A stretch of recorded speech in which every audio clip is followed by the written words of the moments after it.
Good morning, students. Welcome to the English online teaching class of Standard 10. Let's begin today's class with another poem from the book First Flight, that is, The Ball poem written by John Berryman. Kindly recite the poem after me. What is the boy now who has lost his ball? What is he to do? I saw it go merrily bouncing down the street and then merrily over. There it is in the water. No use to say, oh, there are other balls. An ultimate shaking grief fixes the boy as he stands rigid, trembling, staring down all his young days into the harbor where his ball went. I would not intrude on him. A dime another ball is worthless. Now he senses first responsibility in a world of possessions. People will take balls. Balls will be lost always, little boy. And no one buys a ball back. Money is external. He is learning, well behind his desperate eyes, the epistemology of loss, how to stand up knowing what every man must one day know and most know many days how to stand up. So dear children, this is the poem titled as The Ball Poem written by John Berryman, known also as John Allen McAlpin Berryman, an American poet, scholar and professor, a major figure in American poetry in the second half of the 20th century, born in 1914 and died in 1972. Received several awards like Pulitzer Prize for Poetry and National Book Award for Poetry. And some of his notable works are Love and Fame and His Toy, His Dream, His Rest. His best known work is The Dream Songs, a personal sequence of 385 poems which brought him the Pulitzer Prize. Now let's see the central idea of the poem, children, also known as the theme of the poem.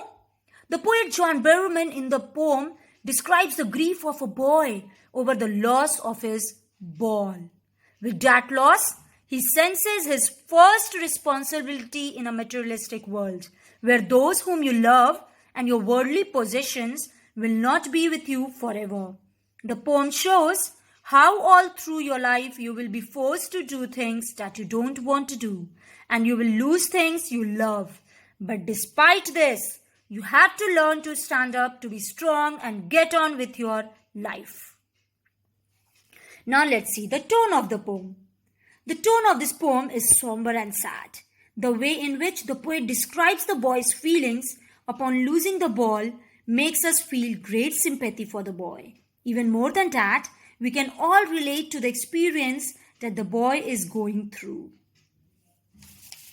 Let's proceed further with the rhyme scheme of the poem.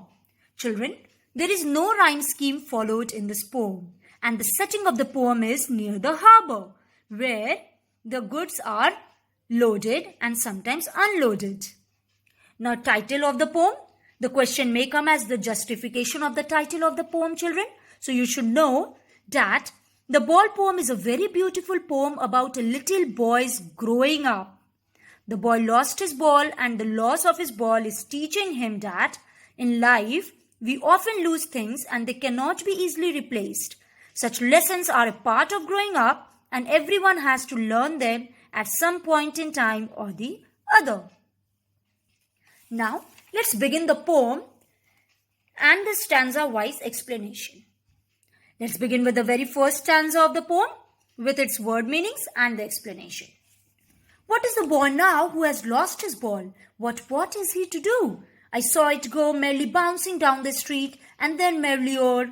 There it is in the water. No use to say, oh, there are other balls. Some important word meanings, children.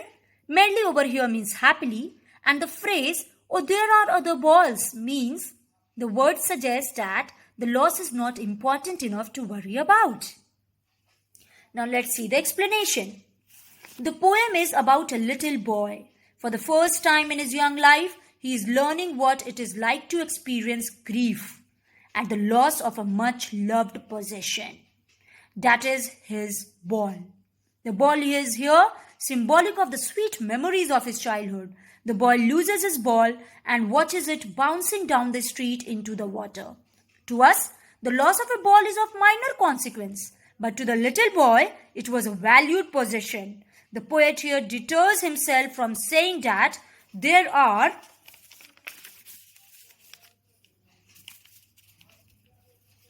other balls because the boy wants the same ball. The boy had been with him for a long time and it was linked to the memories of the days when he played with it. The boy's ball personifies his young days and happy innocence. I hope you understood, children. Now let's proceed further with the second stanza. An ultimate shaking grief fixes the boy as he stands rigid, trembling, staring down all his young days into the harbor where his ball went. I would not intrude on him. A dime another ball is worthless. Some important meanings here, children. Ultimate means final. Shaking grief means sadness which greatly affects the boy. Rigid means stiff. Trembling means shivering. Harbor, a place where ships load and unload goods. Intrude on here in the poem means to enter a situation where one is not welcome, and a dime means 10 cents. Now let's go with the explanation, children. When the young boy loses his ball, it bounces away and lands in the harbor. Harbor, I told you, where the ships upload goods and unload goods. The boy is very much troubled at the loss of his ball and plunges into grief. He stands stiff, trembling while staring at his ball. He is upset as he looks into the gloomy water because he cannot find the ball.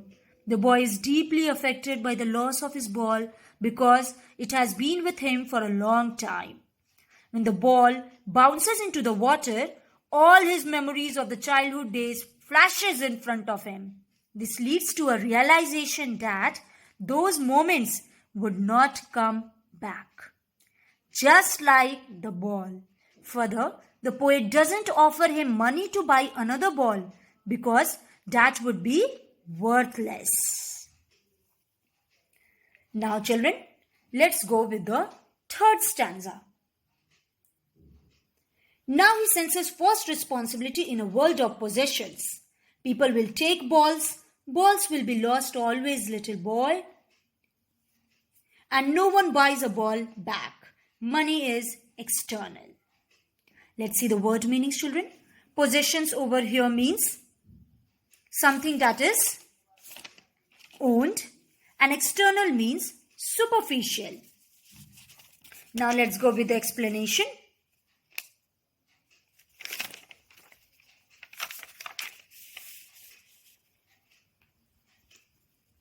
The boy is upset when he looks into the gloomy water because he cannot find the ball.